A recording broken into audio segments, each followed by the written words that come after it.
खबर है में खुश आमदीद मेरे साथ आर उम्मीद भट्टी साहब, तार मलिक साहब, मैं शेख काजी। नाज़रीन, क्या हुकूमत के ख़िलाफ़ जो अदम एतमाद आ रहा है वो इत्तेहादियों को अपने साथ मिलाए बगैर कामयाब हो सकती है? और फिर कल जो प्राइम मिनिस्टर की मुलाकात हुई उसके अंदर जो 5 मिनट वो उनकी अलादगी में वन मुलाकात हुई, वो अपने पैनलिस्ट से पूछेंगे कि उसमें क्या बात हुई हो सकती है। लूटी दौलत को वापस लाने में कौन रुकावट बन रहा है, इसकी बड़ी कहानी थी मगर कभी भी कुछ हुआ नहीं है अमली तौर पर, हम देखते हैं।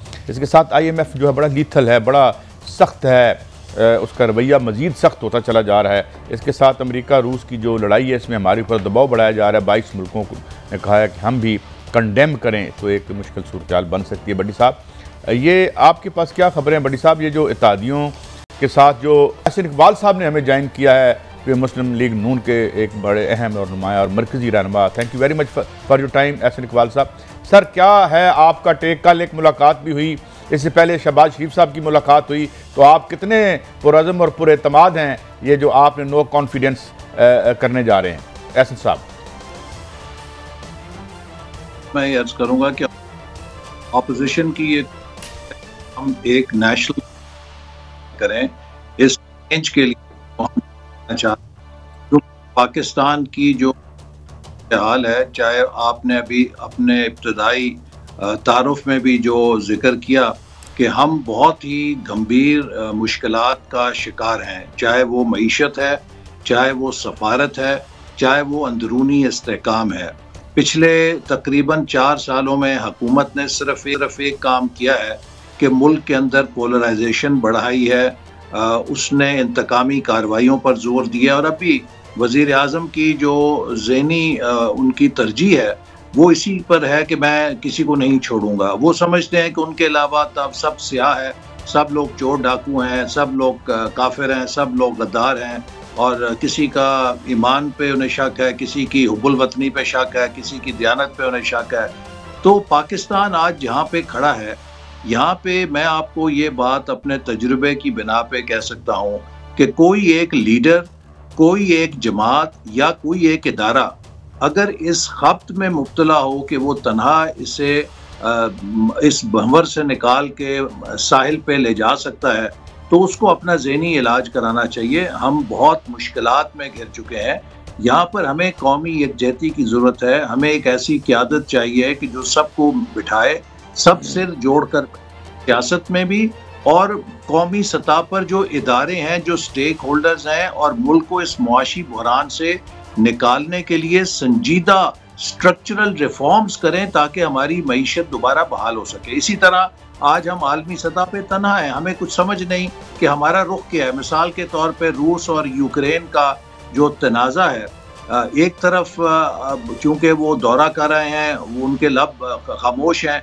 लेकिन दूसरी तरफ एक बैनुल अक़वामी कानून का ये भी एक चीज़ बुनियाद है कि क्या कोई बड़ा मुल्क किसी हमसाए छोटे मुल्क के ऊपर जारियत कर सकता है। और अगर आप इस असूल को तस्लीम कर लें तो फिर तो दुनिया में किसी भी बड़े मुल्क के साथ बसने वाला छोटा मुल्क अपनी खुद मुख्तारी कायम नहीं रख सकेगा, और ये एक जारियत का ब्लैंक चेक है जो आप बड़ी ताकतों को दे देंगे। तो ये भी एक बहुत अहम असूली बात है जिसके ऊपर अभी तक हमारी हुकूमत का तो कोई सुनने में बिस्मिल्लाहिर्रहमानिर्रहीम। एहसन साहब, एक बहुत शुक्रिया, आपने जो अक्कासी की, शायद हालात तो इससे भी बदतर हों। कहा जा रहा है कि अपोजिशन जमातों ने अपना हदफ पूरा कर लिया अदम एतमाद के लिए। ये अदम एतमाद कब आ जा सकती है, जिसमें कमो बेशतर PTI के अलावा तमाम जमातें हैं और इत्तेहादी जमातों के साथ जो हुकूमत की साथी है, आपको उनसे राब्ते हैं? जी, हुकूमत के तमाम इत्तेहादी जमातों के साथ हमने राब्ते किए हैं, और जैसे मैंने शुरू में कहा भट्टी साहब कि अगरचे हम बहुत पुरुमीद हैं कि जो PTI के अंदर से भी लोग सपोर्ट करना चाहते हैं अदम एतमाद को, या हुकूमत से वो खुद को डिस्टेंस करना चाहते हैं उस अवामी दबाव के तहत जो उनको अपने हलकों में महसूस हो रहा है, हमारी फिर भी कोशिश है इसके बावजूद के नंबर्स हम तकरीबन समझते हैं कि पूरे हैं, कि इसे हम पार्टिजन ना बनाएं, बल्कि इसको एक कौमी इत्तफाक राय के ज़रिए चेंज ऑफ गवर्नमेंट और नए इंतखाबात के लिए एक इत्तफाक राय जनरेट करें। और इसीलिए हमारी आखिरी हद तक कोशिश होगी कि हम हुकूमत की तमाम हलीफ जमातों को परसुएट करेंगे, उन्हें कायल करने की कोशिश करेंगे कि वो इस इकदाम में हमारा साथ दें। एहसन इकबाल साहब क्या समझते हैं, नेक्स्ट वीक में तरीके अदम एतमाद की कोई बातचीत हो रही है अपोजिशन जमातों के दरमियान? एहसन इकबाल साहब के मैं एक्सपीरियंस से जानना चाह रहा हूँ नेक्स्ट वीक। देखिए, मैं बहरहाल समझता हूँ कि नेक्स्ट वीक है या उससे अगला हफ्ता है, लेकिन मार्च के महीने को एक किसी भी मार्च के हवाले से बहुत अहम समझता हूँ। इसका मतलब है मार्च में क्विक मार्च हो सकता है। इस बात देखिए, मार्च हो तो वो बड़ा फितरी लगेगा। अच्छा, ऐसे सर मैं आपका जो एक्सपीरियंस है उसी से भट्टी साहब की तरह मैं भी फ़ायदा उठाना चाह रहा हूँ। मैंने अपनी कोई जर्नलिज्म की एक्सपीरियंस में आम आदमी को इतना कंफ्यूज नहीं देखा। कोई बता सकते हैं क्या हो रहा है इस मुल्क में, क्या अदम एतमाद होगी, कब होगी, क्यों होगी, क्या हो रहा है? टोटल कंफ्यूजन है। देखिए, अदम एतमाद जैसे हमने पहले भी कहा है कि मुल्क चल नहीं रहा। इस वक्त सबसे बड़ा मसला मईशत का भी है, बैनुल अक़वामी खारजा पॉलिसी का भी है, लेकिन उससे बड़ा मसला मुल्क की इंतज़ामी गवर्नेंस का है। इस हुकूमत ने जो इंतज़ामी ढांचा है उसकी, जिसे कह लीजिए, बुनियादें हिला दी हैं, मनपसंद तबादले कर कर के और इनकॉम्पिटेंट एडमिनिस्ट्रेशन सूबों के अंदर बैठा कर। आप अगर किसी क्राइसिस के अंदर आए, अगर आपकी इंतज़ामी ढांचे में जान हो तो आप उससे निकल जाते हैं, लेकिन अगर आप क्राइसिस में भी हों और आपका इंतज़ामी ढांचा भी, आपकी कश्ती भी भंवर में हो और आपके चप्पू भी टूट जाएं, फिर तो आपके लिए रेसिपी फॉर डिजास्टर की पकाई है ना। तो इस वक्त ये बहरान है जिसके लिए हम चाह रहे हैं कि मुल्क को इंतखाबात की तरफ ले जाया जाए, और उसका एक आईनी और कानूनी तरीका है। नो कॉन्फिडेंस एक पाथ ऑफ लीस्ट रेजिस्टेंस या कॉस्ट है।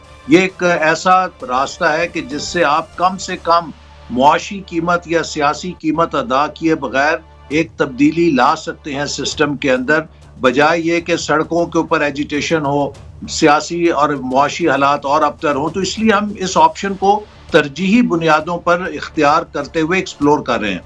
अच्छा, एहसन साहब, गुजारिश है मैं एक सवाल कर दूं, उसके बाद बरसाते ही रहेंगे। एक शाहिद हकान अब्बासी साबिक वज़ीर आज़म पाकिस्तान का कहना था कि PTI के 22 अरकान उनके साथ हैं, और नारोवाल से पीपल्स पार्टी के बड़े सीनियर रहनुमा एहसन इकबाल साहब, उनका कहना था कि 5 वुज़रा मुस्लिम लीग नून के रहनुमा एहसन इकबाल साहब। क्या वो तादाद में इजाफा हुआ या कमी हुई है इन दिनों में? जी देखिए, जो उन्होंने 22 कहे उसके अंदर आप वो जो वुज़रा हैं उनको भी शामिल। भट्टी साहब, ये जो वुज़रा टीवी टॉक शोज पे बैठ के बड़े बड़े बयानात देते हैं, रात को टॉक शोज के बाद फिर पैगाम भेजते हैं कि हमारी गुफ्तगू पे ना जाना, हम मजबूर हैं, हमारे लिए कोई जगह बनाएं, क्योंकि इन सब को नजर आ रहा है कि अगले इलेक्शन में PTI की टिकट असेंबली में नहीं लेके जाएगी बल्कि सियासी जहन्नम में लेकर जाएगी। तो इसलिए इस वक्त अगर हम एक फ्लड गेट खोलें या हम किसी किस्म की कदगन ना रखें तो शायद आधी PTI हमारे पास आने के लिए तैयार होगी, लेकिन हम इस किस्म की फ्लड गेट नहीं खोलना चाहते, क्योंकि जहाँ पे हमारे अपने पार्टी के नजरियाती पोटेंशियल कैंडिडेट्स मौजूद हैं जिन्होंने पिछले 3-3.5 साल पार्टी के साथ पुख्ता लोग हैं, हम उन्हें ज़िबा भी नहीं कर सकते। अलबत्ता वो नशिस्तें जहाँ पे हमारे पास कोई मुतबादिल नहीं है या वहाँ पर हमारे उम्मीदवार कमज़ोर थे और वो लोग जो हम ही को ज़बरदस्ती दबाव के तहत छोड़कर गए थे, उनको हम ले सकते हैं। तो इसलिए हमें थोड़ा सिलेक्टिव होना पड़ रहा है, वरना तो इस वक्त अमलन सूरत ये है, और बिलखसूस पंजाब के अंदर तो ये मामला है कि PTI का कोई भी रुकने असेंबली सूबाई या कौमी, अगर उसे आज ये गारंटी हो कि उसे अगले इंतखाबात में मुस्लिम लीग नून का टिकट मिल सकता है, तो वो एक पलक झपकने से पहले। ऐसा साहब, आपने कहा PTI के तमाम MP मशमूल, इसका मतलब है उस्मान बुज़दार साहब वज़ीर आला पंजाब भी नून लीग में आ सकते हैं? अगर उस्मान बुज़दार साहब को भी ये यकीन दहानी हो कि उन्हें मुस्लिम लीग नून का टिकट मिलेगा तो वो भी PTI छोड़ के नून में शामिल होने के लिए तैयार हो जाएंगे। अच्छा, एहसन इकबाल साहब, आप मैशियत पे आपकी गहरी निगाह है, आप प्लानिंग कमीशन को भी हेड करते रहे हैं। दुनिया और पाकिस्तान ज़ाहिर है एक खौफनाक इकनॉमिक रिसेशन से गुजर रहा है और 1930 का रिकॉर्ड टूट चुका है, ये कह रहे हैं 200 साल में। तो क्या ये इमरान के लिए विन विन नहीं होगी सिचुएशन? जितनी रेख्त हो रही है और मैशियत में जो गिरावट है उसका मलबा आखिरी 1.5 सालों में किसी और पे पड़ेगा आपकी कामयाबी की सूरत में। आप do you buy this theory?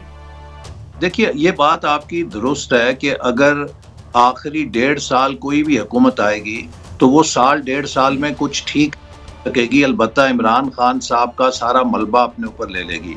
इसीलिए मुस्लिम लीग नून की बड़ी कंसिडर्ड राय है कि किसी भी change of government no confidence के जरिए उसके बाद फौरी इंतखाबात होने चाहिए, ताकि जो अगली हुकूमत आए उसके पास 5 साल का मैंडेट हो, वो 2-3 साल के अंदर वो इस्लाहात कर सके जो कि मुल्क की मईशत के लिए इस वक्त नागुज़ीर हो गई हैं, और मुल्क को दोबारा बहाल करने के लिए वो फैसला कौन इकदामात उठा सके, ताकि उसे फिर पता हो कि आखिरी 2 सालों में वो डिविडेंड भी ले सकती है।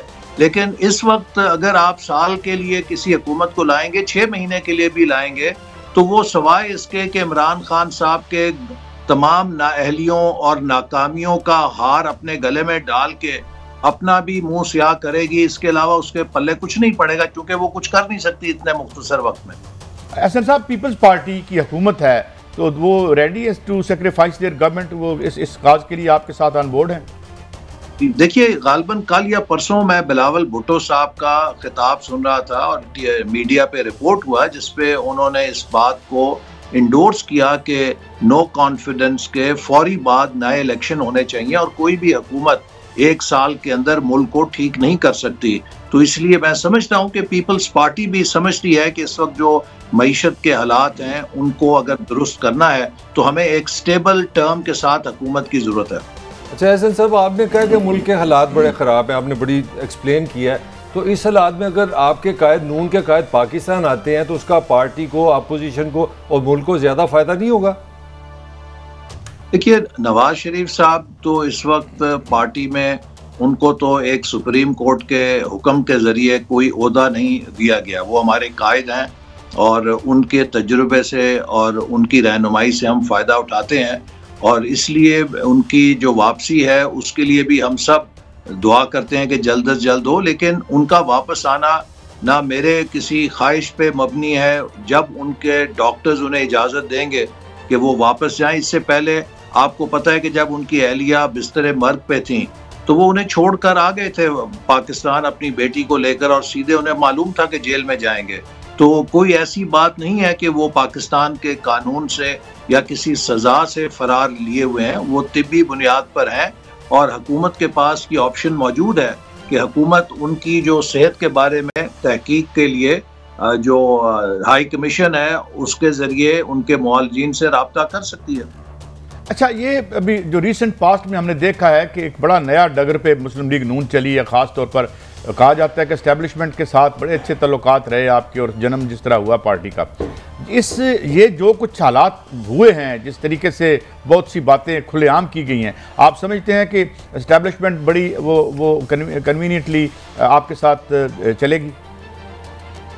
देखिए, पिछले 4 सालों में बहुत सबक सबने ही सीखा है, और पाकिस्तान आज जहां पर खड़ा है इसके लिए एक बहुत बड़ी कलेक्टिव एफर्ट की ज़रूरत है। जो भी हुकूमत आएगी उसे आसान चैलेंज नहीं दरपेश होगा, इसलिए हम समझते हैं कि पाकिस्तान को कामयाब करने का, मुस्तहकम करने का एक ही रास्ता है, वो आईनी हुक्मरानी है।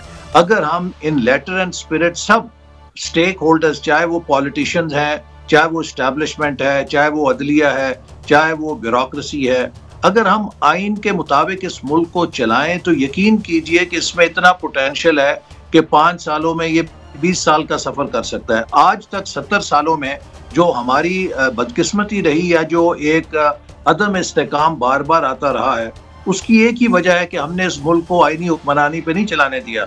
आप और मैं मुआशी सूरत हाल का तो जिक्र कर रहे हैं, लेकिन आप ज़रा बलूचिस्तान में, मैं आपको कहूँगा कि जाके देखिए वहाँ पर क्या एक तूफ़ान इस वक्त खड़ा हो रहा है और किस तरह छोटे सूबों की एलियनेशन फिर एक दफ़ा दोबारा भड़क रही है।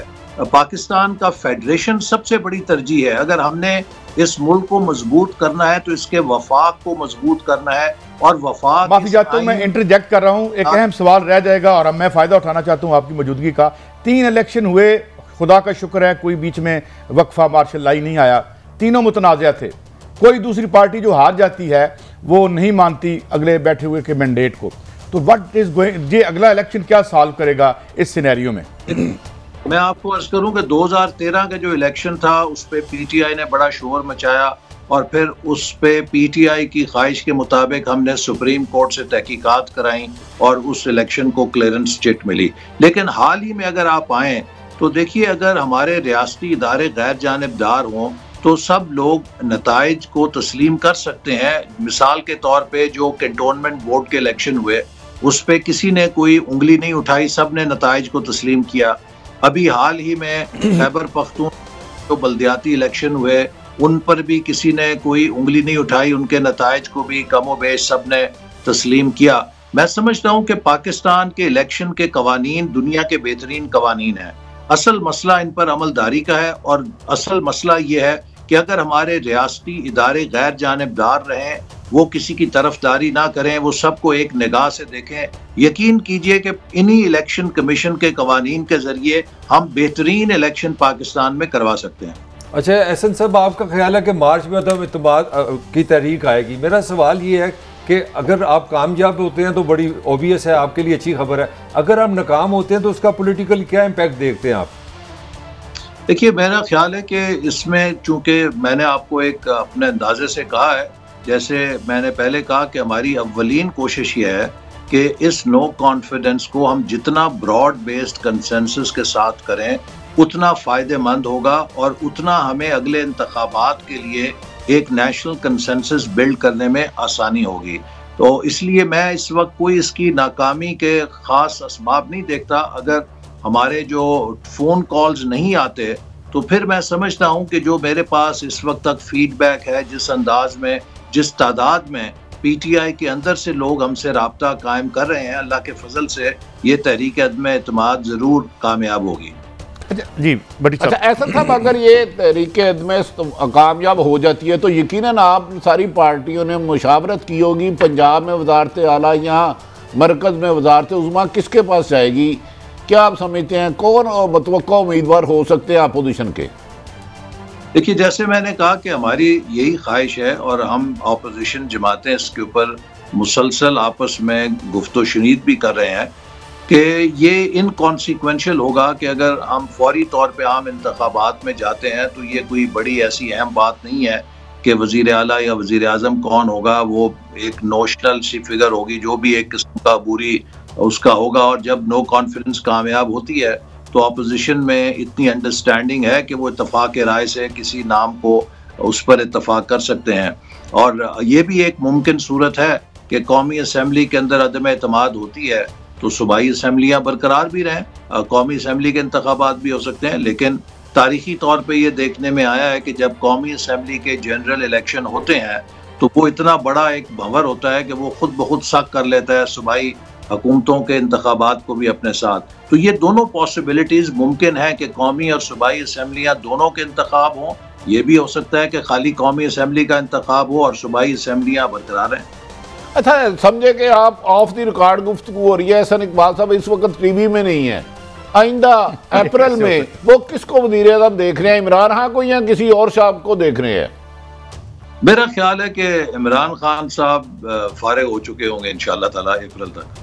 अच्छा ये बताइए, क्योंकि आपकी एक बड़ी डायमेंशंस हैं एकेडमिक भी, ये फरमाइए कि हैवी रिलायंस आपकी भी, पीपल्स पार्टी की भी आलमी मालियाती इदारों पर रही है और बड़े डेट्रीमेंटल ये रहा है। इस दफ़ा आते हैं आप, अगर तो आपके पास क्या प्लान है? क्योंकि 130 बिलियन डॉलर तो मेरा ख्याल में अनपेएबल हो चुके हैं, कंसिडरिंग जो एक तो इकोनॉमिक एनवायरनमेंट और दूसरी जो हमारी मैशती हालत है। देखिए, इस वक्त पहली बात तो यह है कि ये कोई शुबा नहीं कि 3 सालों में हुकूमत, देखें किसी मईशत या बिजनेस के लिए ना सबसे इम्पोर्टेंट चीज़ होती है सेंटिमेंट या कॉन्फिडेंस। इस हुकूमत ने जो सबसे बड़ा पाकिस्तान का नुकसान किया 2017 में, पाकिस्तान के गिर्द एक इंटरनेशनल सेंटिमेंट बन गया था। मैं आपको मिसाल देता हूँ कि मेरे पास अमेरिका के सफ़ीर आते थे, बरतानिया के हाई कमीशन, यूरोपियन यूनियन के, जापान के, excellency please tell us where can our companies invest in CPEC projects, कौन से स्पेशल इकोनॉमिक जोन में हमारी कंपनियां आ सकती हैं। पाकिस्तान को लोग ये देख रहे थे कि इनको कोई होली ग्रेल मिल गई, अब ये निकल गए हैं, अब हम इनके साथ कैसे जुड़ें। आज इन्होंने हमें वहां ला खड़ा किया है कि पूरी दुनिया में इमरान खान साहब ने खुद जाके जब पाकिस्तान को एक करप्ट मुल्क के तौर पे, मनी लॉन्ड्रिंग करने वाले मुल्क के तौर पे पेश किया है, तो इन्वेस्टर कॉन्फिडेंस जो है पाकिस्तान से हट गया है। सबसे बड़ा हमारा चैलेंज ये होगा कि हम इस मुल्क का investor confidence, business confidence restore करें। देखिए, मैं आपको अर्ज करूं कि पाकिस्तान में उतनी ही करप्शन है जितनी दुनिया के किसी और मुल्क में करप्शन है। पाकिस्तान में उतनी ही दयानतदारी है जितनी दुनिया के किसी और मुल्क में दयानतदारी है। हम एक नॉर्मल कौम है, लेकिन जब आप हर वक्त अपने मुल्क का तारुफ ही करप्शन करप्शन करप्शन करके करते हैं, कौन सा सरमायाकार है जो एक करप्ट मुल्क के अंदर और उसकी मईशत में इन्वेस्ट करेगा? क्या पाकिस्तान, इंडिया और बांग्लादेश से ज्यादा करप्ट है? जो बैनुल अक़वामी इंडेक्स है उसमें तो वो हमसे बहुत आगे हैं करप्शन में, लेकिन एक सिर्फ अपनी सियासत के नारे के लिए मुल्क की बदनामी करके उसका कॉन्फिडेंस खराब किया गया। तो लिहाजा हम उस कॉन्फिडेंस को रिस्टोर करेंगे। दूसरे नंबर पे IMF के पास शायद जाना अगर नागुज़ीर भी हुआ तो कई दफा पहले भी गए हैं। असल बात ये होती है कि IMF से आप मुल्क और अवाम के मफाद के मुताबिक नेगोशिएट करें। अगर आपको ये नहीं पता कि नेगोशिएट क्या करना है और आप कलम उनके आगे रखते हैं कि जी जो आप लिख कर देते हैं नुस्खा हम उसके ऊपर अंगूठा लगा देंगे, फिर तो यही कुछ होगा जो होता है। क्योंकि हमें तजुर्बा है कि IMF से बड़ी टफ नेगोशिएशन होती है। उनकी कोशिश होती है कि वो आपसे ज्यादा एक्सट्रैक्ट करें, और आपका ये फर्ज है कि आपने अवाम के मफाद में उनको दलील के साथ कायल करना है, निगोशिएट करना है और एक ऐसा एग्रीमेंट करना है जो दोनों के मफाद में हो। तो इसलिए मेरा ख्याल है कि अगर हमारी हुकूमत आएगी तो हम इंशाल्लाह एक बेहतर डील निगोशिएट करने की कोशिश करेंगे, और उससे पहले जैसे मैंने कहा कि हम इस मुल्क के अंदर कॉन्फिडेंस रिस्टोर करेंगे। एहसन इकबाल साहब, thank you very much for your time and good luck. जो आपकी अच्छे काश इस तरह की मामलात हो सके, इस मुल्क के लोगों को भी कोई रिलीफ मिले। नाज़रीन, ये थी गुफ्तगू जनाब एहसन इकबाल साहब की। एक ब्रेक, और ब्रेक के बाद हाजिर होते हैं। अहम खबरें हैं, ये लूटी हुई रकम की बात हुई, कभी वापस तो आई नहीं, इधर से ही जा रही है, ये क्या मामला है, इस पर करेंगे। IMF का रवैया क्यों सख्त है, और मुतअद्दिद अहम खबरें हमारे साथ रही।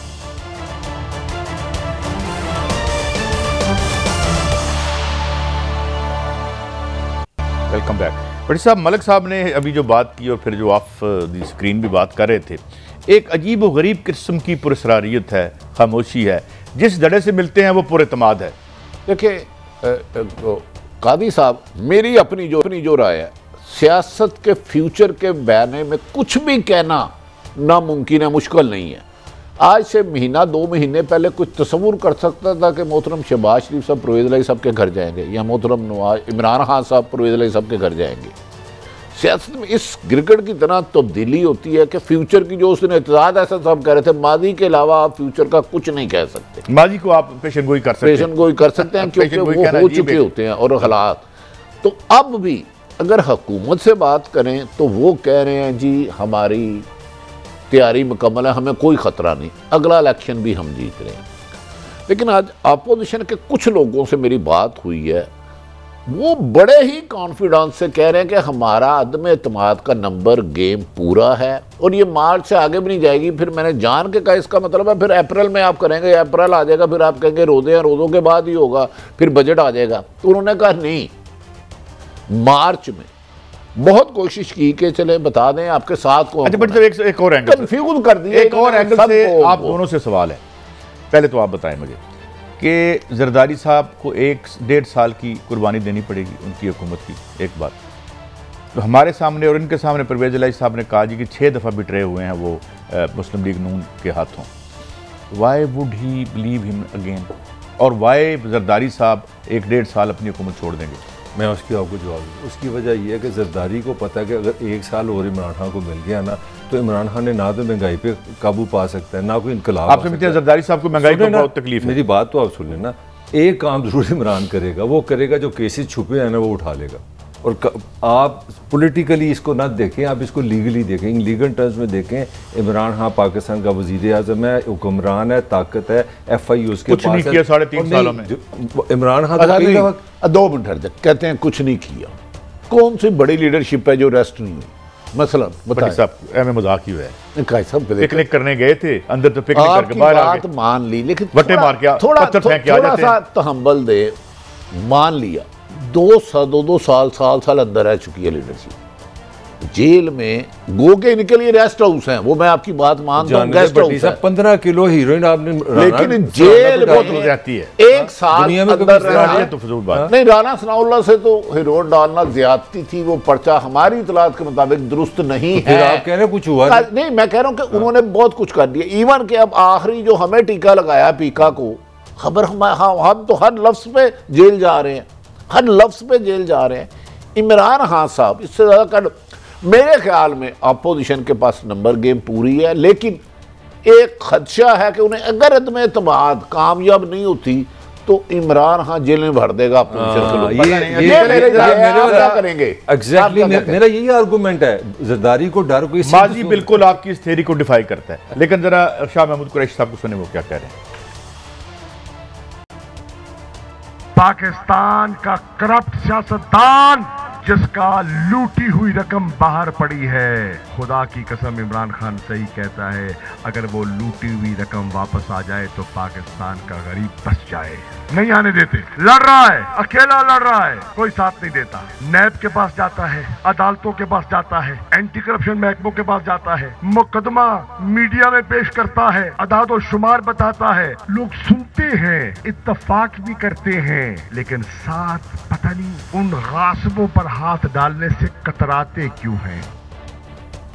अब ये तो एक एडमिशन ऑफ फेलियर भी हो गया भट्टी साहब। और दूसरी बात ये साहब, ये सारा टांट उन्होंने अदालतों को किया है। देखें FIA इनके मतहत नैब का वो चेयरमैन जिसे पीपल्स पार्टी और नून लीग ने बनाया था मिलके, इमरान खान साहब ने उनको गले लगा लिया और उन्हें ऑर्डिनेंस से कर दिया। अब सारे अटैक अदालतों पे कर रहे हैं। ये मुझे ये बता दे, इनके मतहत जो अदालतें अदारे हैं क्या वो ठीक कर रहे हैं? क्या वो सब ठीक हो गया? काजी साहब कोई तो बात बताए ना। यहाँ तो आप कहें जी हाँ अब भाई आपने अगर पैसा लूटा हुआ लाना, ये बात हमें 3 साल से सुना रहे हैं, बताए तो सही किस कानून के तहत लाएंगे? भट्टी साहब एक तस्वर गहरा, और ये बात वजीर खारजा साहब भी कर रहे हैं, ये इदारे, मैं इसमें अदलिया को तो शामिल नहीं कर सकता, ये करप्शन रोकने की बजाय करप्शन की प्रोटेक्शन के इदारे बन गए। अब आप मुझे बताएं, सबसे पहले तो एक अरबपति जो है 5-7 वकील स्पिक एंड स्पैन, जिसे देख के अदालत पर भी शायद थोड़ा बहुत तसर जाता हो, वो खड़ी कर देते हैं।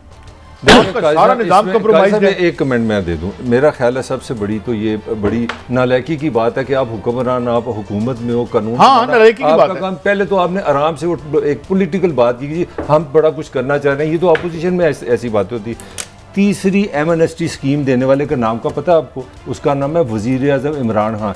खुद कल 10 करोड़ पाकिस्तानी के सामने कह रहा है कि यार अपना ब्लैक बनी यार, तो आप ये कह रहे हैं, मेरी सुन लो, ये अल्फाजी होती है सारे लोगों को खुश करने के लिए।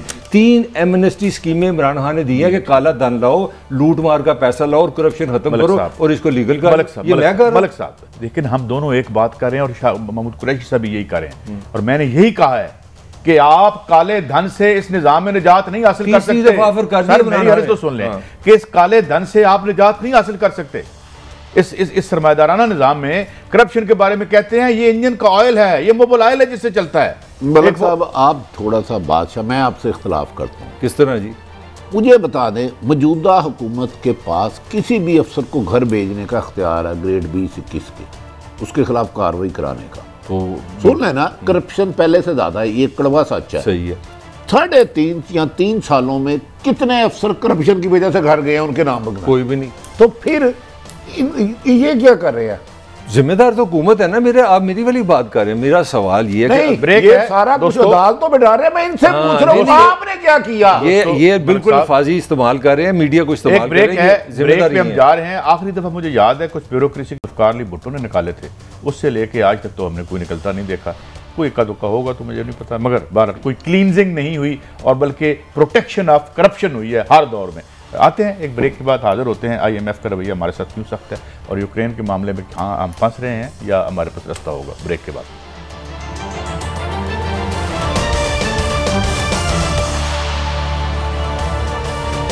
Welcome back. भट्टी साहब और मलिक साहब, आपकी तरफ आता हूँ कि मेरी ये तो कंसिडर्ड ओपिनियन है कि जितने ये जो टूल्स हैं आलमी मालियाती इदारों के, ये सियासी इनके मकासद हैं और ये हमें इस्तेमाल करने के लिए हमारी आर्म ट्विस्टिंग करते रहते हैं, और आजकल फुल आर्म ट्विस्टिंग हो रही है क्योंकि हमने रूस के मामले में जो है वो जो लिया है। तो आप नहीं समझ, आपको पॉलिटिकल हराइजन पे कोई ऐसी फोर्स नज़र आती है जो हमें इस इस्तेसाल से निजात दिला सके? वैसे थोड़ा सा जवाब मुझे मुश्किल आपको देना। देखिए, अगर आपने इंडिपेंडेंट होना है, बड़ी खूबसूरत बात है, आपकी आज़ाद खारजा पॉलिसी होनी चाहिए, बड़ी खूबसूरत बात है। मैं इमरान खान को सलूट करता हूँ जो उनके ख्यालात है, मगर बातों से बात नहीं बनती। आपको पहले अपने आप को फाइनेंशियली इंडिपेंडेंट करना पड़ेगा। IMF से कर्जा लेना, वर्ल्ड बैंक से कर्जा लेना, एशियन बैंक से कर्जा लेके गाड़ियाँ ठीक करना, PIA चलाना और साथ कहना इज्जत मिलेगी, इस तरह दुनिया को इतना बेवकूफ़ ना समझे। आप देखिए ना, अब आप हाल की नए आप पे जो प्रेशर आने लगा, आप रूस चले गए, पूरी दुनिया ने कल एक डंडा आप पे चला दिया। 22 ममालिक ने, जिसमें यूरोपियन यूनियन के 16 ममालिक हैं।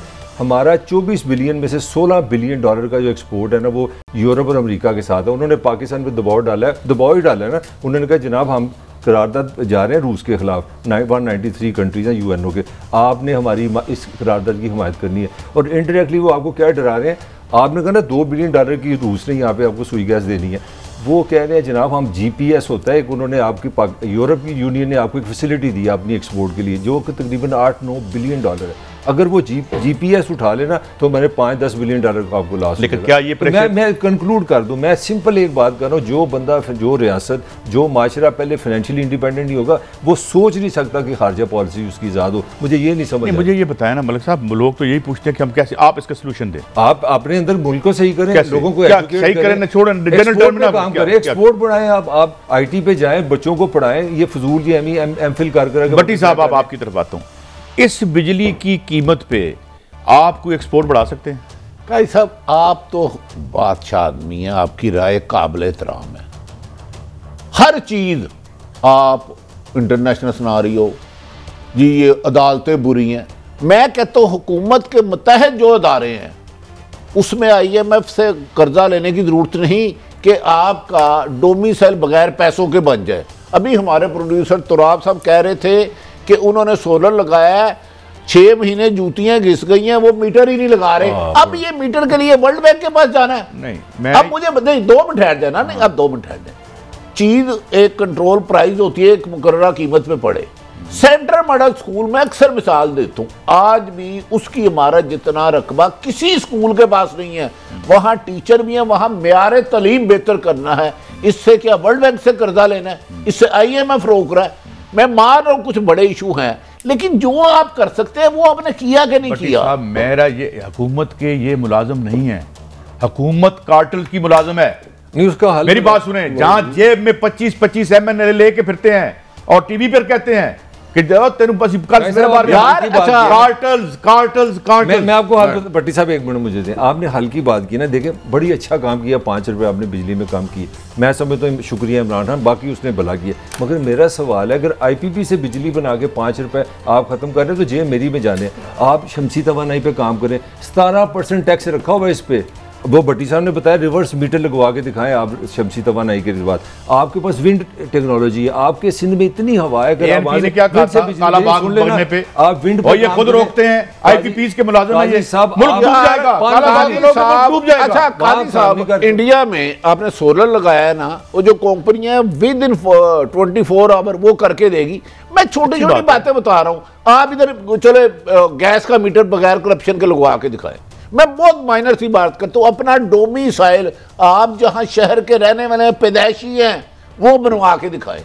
यार क्या ये चीजें बेहतर नहीं हो सकती? माना कुछ चीजें मुश्किल है, बहुत मुश्किल है, उसमें इमरान खान का नहीं मादी का भी है, लेकिन क्या करप्शन को गाली देने वाले काबिल एहतराम वज़ीर-ए-आज़म इमरान खान से मुझे 3.5 सालों में बताएं करप्शन के कितने काले बकरे ज़िबा किए हैं? मुझे सिर्फ उनके नाम चाहिए। जिस दिन उन्होंने ज़िबा करने की इंटेंशन की कि सीरियसली, तो अगले दिन उनको घर का रास्ता दिखा देंगे। तो क्या करते हैं? मतलब सिर्फ वज़ीर-ए-आज़म बनना मकसद, और की मकसद होता है भट्टी साहब? डिलीवर की बात आती है, IMF ने भी आपसे पूछ लिया कि 40 अरब रुपए वो कहते हैं दाएं मनी लॉन्ड्रिंग हुई। आपने ब्लैक धन जितना भी पाकिस्तान, इधर देखिए, इसहाक डार साहब जिस दिन गए थे, वो भी चोर था यार, चोर को छोड़ें, उसने वारदात क्या की 40 लाख से ऊपर की आप प्रॉपर्टी खरीद सकते, काला पैसा अंदर चला गया। और मैंने कहा ओए खोलो इसको, वरना इस निजाम में तो चलते ही काला पैसा है।